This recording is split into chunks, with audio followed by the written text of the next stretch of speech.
In the cold, high desert of Idaho, a quiet transformation is underway. Far from the Persian Gulf, far from Doha's shining towers, a small but ambitious country is carving out a new presence inside the heart of the United States. This isn't a movie plot, it's real.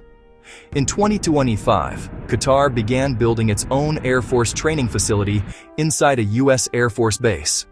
A Gulf nation, training its fighter pilots in American skies. The question is simple: why Idaho? Qatar owns one of the most advanced air forces in the Middle East. It operates F-15QA fighters, F-16s, and Rafale jets, aircraft that cost billions and require constant large-scale training.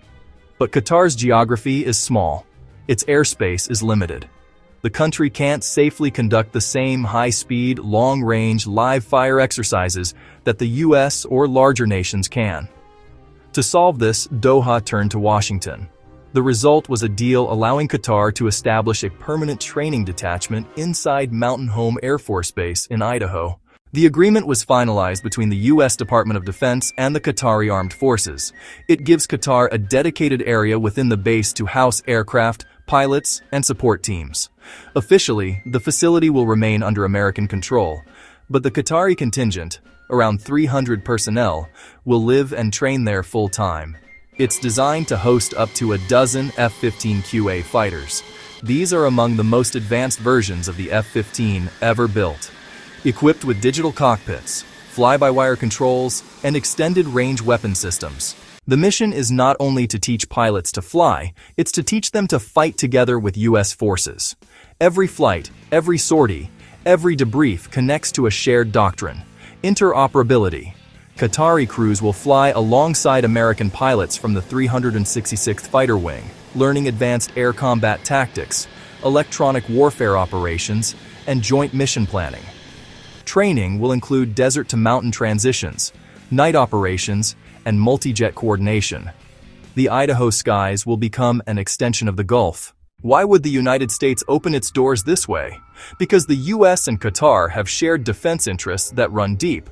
Qatar hosts the massive Al Udeid Air Base, the forward headquarters for U.S. Central Command operations in the Middle East.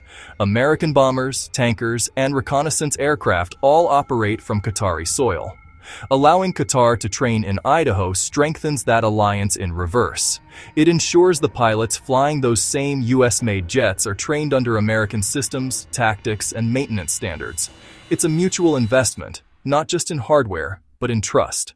The idea of a foreign military operating inside the U.S. isn't new. Germany has done it for nearly 70 years. After World War II, West Germany needed wide-open skies for jet training, something Europe's dense geography couldn't offer. So it built long-term training programs inside the United States. At Holloman Air Force Base in New Mexico, the German Air Force trained generations of fighter pilots flying Tornado and later Eurofighter aircraft. German officers lived in local towns, sent their kids to American schools, and flew under U.S. airspace control. The arrangement worked. It was cheaper, safer, and politically stable. Singapore followed a similar path. It's an island nation with almost no space for supersonic training flights. To overcome that, it partnered with the United States to base a squadron at Mountain Home Air Force Base, the very same base now hosting Qatar. Singapore's presence includes F-15SG fighters and about 500 personnel.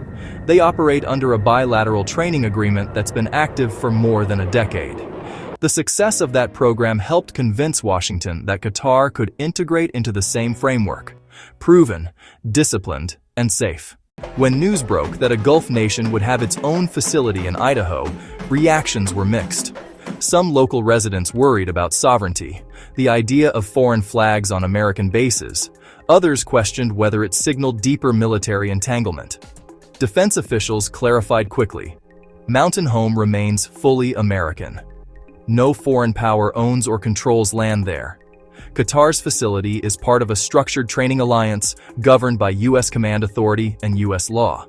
Still, the symbolism is powerful. A foreign air force training thousands of miles from home, right in America's backyard. Construction plans include new hangars, housing units, simulation buildings, and maintenance workshops. Qatari engineers and families will relocate to Idaho for extended rotations. Daily life will blend two cultures, U.S. Air Force routines and Qatari discipline.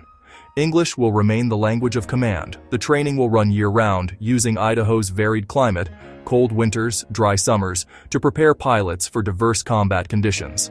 Local suppliers and contractors are already preparing for the project, expecting millions in new investment. Throughout history, air power alliances have relied on shared training grounds.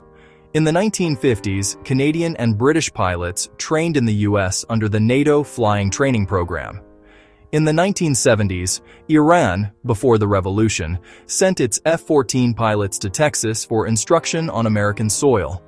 Even today, countries like Japan and Saudi Arabia send pilots to American bases for advanced courses. The Qatar facility fits that tradition. It's part of a long line of global partnerships forged through flight training, not battlefield presence. Yet every such agreement carries risk. Political shifts can change everything. If relations sour, a foreign training presence can become a diplomatic liability. Opposition groups might exploit the narrative of foreign militaries on U.S. soil. Budget overruns, accidents, or incidents could strain the partnership. But the record so far, with Germany, Singapore, and others, suggests that professional military cooperation tends to outlast politics. For Qatar, this deal is about more than training. It's about status. By embedding its air force into the same ecosystem as America's, Qatar signals to its neighbors that it's not just buying weapons, it's mastering them. For the United States, it reinforces influence in a volatile region without sending more troops abroad. Training allies at home is cheaper, safer, and politically quieter than deploying forces overseas. It's soft power built on precision engineering and shared flight hours. From the deserts of Doha to the mountains of Idaho, the distance is enormous, but the connection is real. Decades ago, foreign pilots came to America to learn the art of flight. Now, new nations are following the same path. When Qatar's F-15s take off from Mountain Home, they carry more than weapons or training objectives. They carry a message. The age of alliances is changing shape. Qatar's new home in Idaho may be small on the map, but in the story of modern military power, it marks a turning point. A new kind of partnership, built not on bases of conquest, but on shared sky.